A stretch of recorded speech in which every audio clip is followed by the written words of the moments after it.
जय श्री कृष्ण। मेरी प्यारी दीदी, बहनों, माताओं, मेरे प्यारे भाइयों, सनातन हिंदू धर्म में तुलसी के पौधे का महत्व सबसे अधिक है। इसकी सबसे पहले पूजा भगवान विष्णु जी ने की थी। श्री हरि कहते हैं, जिस प्रकार से देवी लक्ष्मी से वैकुंठ को ऐश्वर्य प्राप्त है, उसी प्रकार से वैकुंठ में तुलसी के कारण ही पवित्रता प्राप्त है। पृथ्वी लोक पर जिस स्थान पर भी तुलसी का पौधा होगा, उस स्थान पर कभी बुराई का वास नहीं होगा। ऐसा स्थान सबसे अधिक पवित्र होगा।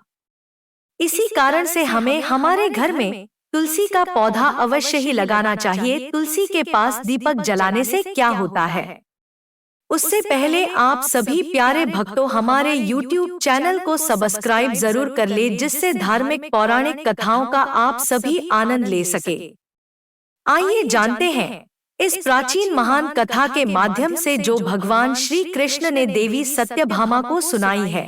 प्यारे भक्तों, एक समय की बात है, देवी सत्यभामा भगवान श्री कृष्ण के पास आकर उनसे पूछने लगती है, हे स्वामी, आपने मुझे तुलसी के पौधे को जल देने का महात्म्य सुना दिया है, लेकिन तुलसी के पास दीपक जलाने का क्या महात्म्य है? रोज शाम को तुलसी के पास दीपक क्यों जलाया जाता है? इससे मनुष्य को कौन सा फल प्राप्त होता है? तुलसी के पास दीपक जलाने की विधि क्या है तथा दीपक लगाते समय कौन से मंत्र का उच्चारण करना चाहिए? कृपया आप मुझे विस्तार से बताइए। भगवान श्री कृष्ण कहते हैं, हे देवी, आज तुमने समस्त संसार के कल्याण की भावना से बहुत ही उत्तम प्रश्न किया है। तुम्हारे इस प्रश्न का उत्तर देने से पूर्व मैं तुम्हें एक प्राचीन इतिहास सुना हूँ, जिससे तुम्हें तुम्हारे सभी प्रश्नों के उत्तर मिल जाएंगे। शाम को तुलसी के पास दीपक जलाने से जो फल मिलता है, उसी का वर्णन मैं इस कथा में करूंगा। इसीलिए तुम इस कथा को ध्यान पूर्वक सुनना। इस कथा को ध्यान से पूरा सुनने मात्र से ही मनुष्य को 100 वर्षों तक तुलसी के पास दीपक जलाने का पुण्य प्राप्त होता है। देवी सत्यभामा कहती है, हे प्रभु, मैं इस कथा को सुनने के लिए उत्सुक हूँ। कृपया आप इस कथा को मुझसे कहिए। तब भगवान श्री कृष्ण देवी सत्यभामा को वह कथा सुनाने लगते हैं। हे देवी, पूर्व काल की बात है, दक्षिण दिशा में तुंगभद्रा नाम की एक बहुत बड़ी नदी है। उसी नदी के किनारे पर हरिहरपुर नाम का एक अत्यंत सुंदर नगर बसा हुआ है। उसी नगर में हरि दीक्षित नाम के एक ब्राह्मण निवास करते थे। वे अत्यंत गुणवान, चरित्रवान, धर्म कार्य करने वाले तथा वेदों के मार्ग पर चलने वाले थे। उन्होंने समस्त शास्त्र का अध्ययन किया हुआ था। उसी ब्राह्मण की एक पत्नी थी, जिसे लोग दुराचार कहकर पुकारते थे, क्योंकि उसके कर्म ही उसके नाम के अनुसार थे। वह सदैव ही अपने पति को अपमानित करती थी, अपने पति के लिए कुवाच्य कहती थी, पति को भयंकर दुख देती थी, पति के लिए कभी भोजन नहीं बनाती थी। उसने उसके पति के साथ कभी शयन नहीं किया, कभी उसके साथ प्रेम से व्यवहार नहीं किया। पति के मित्र परिवार के लोग घर पर आते तो वह स्त्री उनको अपमानित करके भगा दिया करती थी और स्वयं काम भाव से उन्मत्त होकर निरंतर अन्य व्यभिचारिणी स्त्रियों के साथ घुमा करती थी। उसका मन पति को छोड़कर पराये पुरुषों में लगा रहता था। उसने कभी अपने पति से प्रेम से बात नहीं की, किंतु पराये सुंदर सुंदर पुरुषों के संग बैठकर बातें करती थी। पराये पुरुषों को मोहित करने के लिए सज धज कर गांव में घूमने जाया करती थी। कभी वह वन में किसी वृक्ष के नीचे खड़ी रहकर सुंदर पुरुषों की राह देखने लगती और किसी दुष्ट पुरुष को मोहित करके उसके संग भोग विलास किया करती थी। फिर एक दिन वह दुराचार स्त्री वन में जाकर एक वृक्ष के नीचे खड़ी हो गई। उसका चित्त काम से भरा हुआ था। वह किसी सुंदर कामी पुरुष की राह देख रही थी, किंतु बहुत समय निकलने के बाद भी उस स्थान पर कोई पुरुष नहीं आया। इसीलिए वह अत्यंत दुखी हो गई और प्रियतम की खोज में इधर उधर देखने लगी। उस दिन उसका सारा परिश्रम व्यर्थ हो गया। वहां पर खड़ी होकर वह नाना प्रकार की बातें कहकर विलाप करने लगी, हाय, आज तो इस मार्ग से कोई भी सुंदर पुरुष नहीं आया। अब मैं कैसे अपनी काम शांति करूं? आज की रात कैसे बीतेगी? वह जोर जोर से विलाप करने लगी। उसी जंगल में एक भयानक बाघ निवास करता था। उस पापिनी स्त्री की आवाज सुनकर वह जाग गया और उछलकर उस स्त्री का भक्षण करने के लिए उसके पास आ गया। उस भयंकर बाघ को देखकर उस स्त्री के पसीने छूटने लगे, वह भय से थरथर कांपने लगी।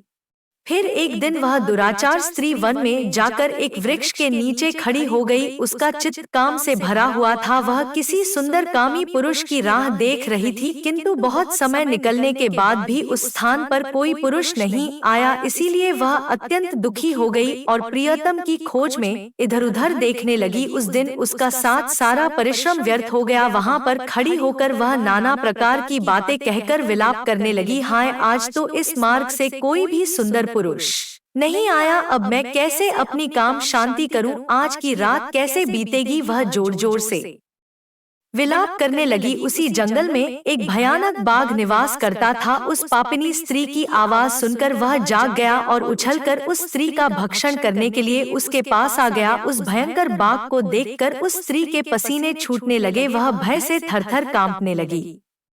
वह स्त्री कुछ करती, इतने में ही उस बाघ ने अपने पंजे से उसे घायल कर दिया और वह स्त्री जमीन पर गिर पड़ी। जमीन पर गिरते ही वह स्त्री चिल्लाते हुए बोली, अरे बाघ, तू किस लिए यहाँ पर आया है?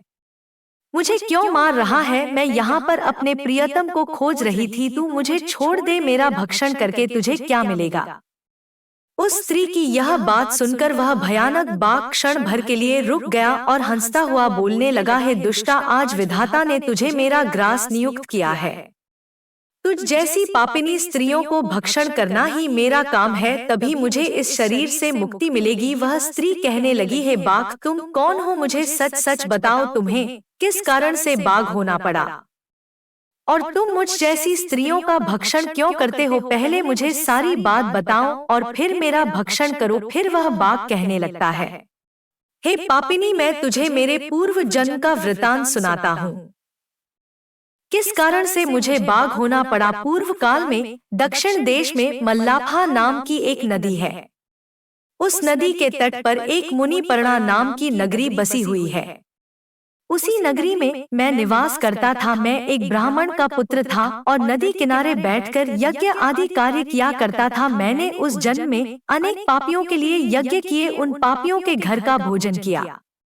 मैंने धन के लोभ से अनेक पापियों के लिए कार्य किए। जिन वस्तुओं का दान ब्राह्मण को नहीं लेना चाहिए, उन वस्तुओं का दान भी मैंने ग्रहण किया। आरण लेने के बहाने से दूसरों से धन लेता था, लेकिन कभी वापस नहीं करता था। इस प्रकार से पाप करते हुए मुझे बहुत साल बीत गए और मैं बूढ़ा हो गया। मेरे बाल सफेद हो गए, आंखें सूज गई, मुंह के सारे दांत गिर गए, लेकिन फिर भी मेरी दान लेने की आदत नहीं छूटी और मैं पाप करता गया।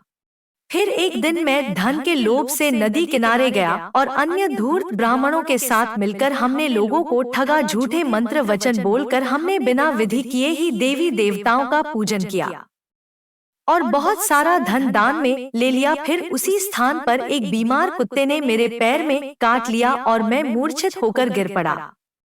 उसी क्षण मेरे प्राण चले गए। फिर यम के 2 दूत उस स्थान पर प्रकट हुए और मुझे पकड़कर यमपुरी ले गए। वहां पर यमराज ने चित्रगुप्त से मेरे कर्मों का लेखा जोखा निकालने के लिए कहा। फिर चित्रगुप्त कहने लगे, हे धर्मराज, इस ब्राह्मण ने घोर पाप किए हैं।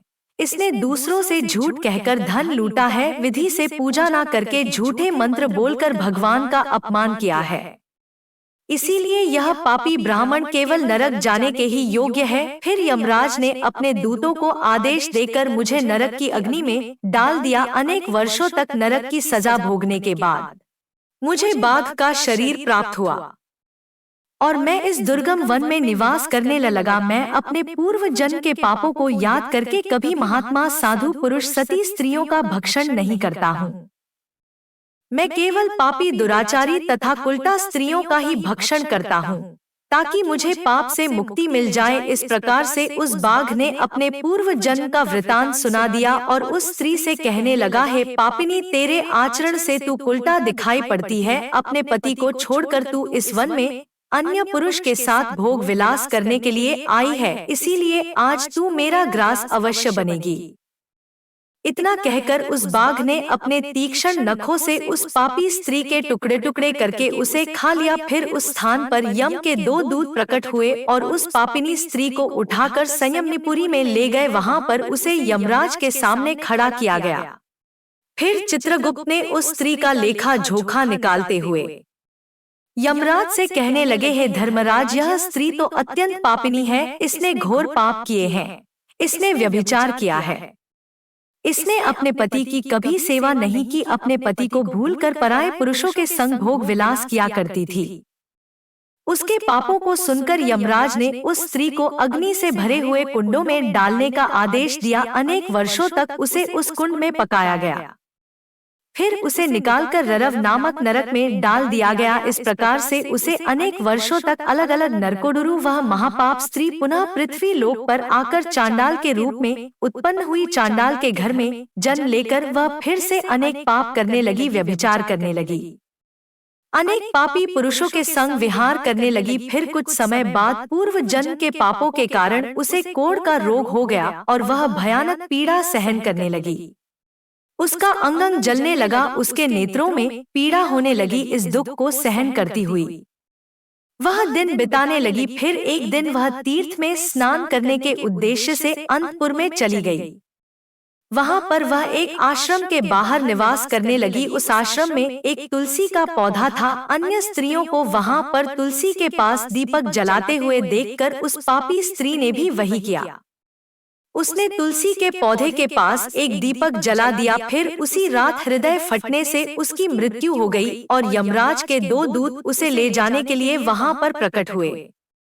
जैसे ही यम के दूत उस पापी स्त्री को पाश में बांध कर ले जाने लगे, भगवान विष्णु के 2 पार्षद उस स्थान पर प्रकट हुए और उन्होंने उन दूतों को रोक लिया और कहने लगे, हा ए दूतों, इस स्त्री को तुम छोड़ दो। यह स्त्री नरक जाने के योग्य नहीं है। तुम किसके आदेश से ऐसा अधर्म कर रहे हो? फिर यम के दूत कहने लगे, नरक में ले जाने की आज्ञा मिली है। फिर पार्षद कहने लगे, हे दूतों, यह स्त्री तो विष्णु भक्त है, यह नरक जाने के योग्य नहीं है। इसने शाम को तुलसी के पास दीपक जलाया है, इसी कारण से इसके समस्त पाप नष्ट हो गए हैं। इसीलिए अब यह नरक जाने के योग्य नहीं है, यह स्वर्ग जाने की अधिकारी बन चुकी है। पार्षदों की बात सुनकर उन यमदूतों ने उस स्त्री को उसी स्थान पर छोड़ दिया और यमलोक लौट गए। वहां जाकर उन्होंने यमराज को सारा वृतांत सुना दिया। फिर भगवान विष्णु के पार्षद उस स्त्री को दिव्य विमान में बिठाकर स्वर्ग लोक ले गए। भगवान श्री कृष्ण कहते हैं, हाँ ए देवी सत्यभामा, इस प्रकार से तुलसी के पास केवल दीपक जलाने मात्र से ही मनुष्य के सभी पाप नष्ट हो जाते हैं। जो स्त्री नित्य शाम को तुलसी के पास दीपक जलाती है वह सौभाग्यशाली बनती है। उसके पूर्व जन्मों के सभी पाप नष्ट हो जाते हैं। उसे सुख समृद्धि की प्राप्ति होती है। रोज तुलसी के पास दीपक जलाते समय तुलसी मंत्र का उच्चारण करना चाहिए। श्री कृष्ण कहते हैं, हजारों अमृत के घड़ों से नहलाने पर भी श्री हरि को उतनी तृप्ति नहीं होती जितनी वे मनुष्यों के द्वारा तुलसी का एक पत्ता चढ़ाने से प्राप्त करते हैं। 100 हज गोदान से मानव जो फल प्राप्त करता है वही फल तुलसी पत्र के दान से पा लेता है। जो मृत्यु के समय अपने मुख में तुलसी पत्र का जल पा जाता है वह संपूर्ण पापों से मुक्त होकर श्री कृष्ण के धाम जाता है। तो प्यारे भक्तों, इस प्रकार से भगवान श्री कृष्ण ने तुलसी के पौधे के पास दीपक जलाने का महत्व बताया है। आपको यह कथा कैसी लगी कमेंट करके जरूर बताएं। वीडियो अच्छी लगी तो वीडियो को लाइक जरूर करें। कमेंट में जय श्री कृष्ण, जय माँ तुलसी जरूर लिखें। साथ ही चैनल को सब्सक्राइब करें। आप सभी का धन्यवाद।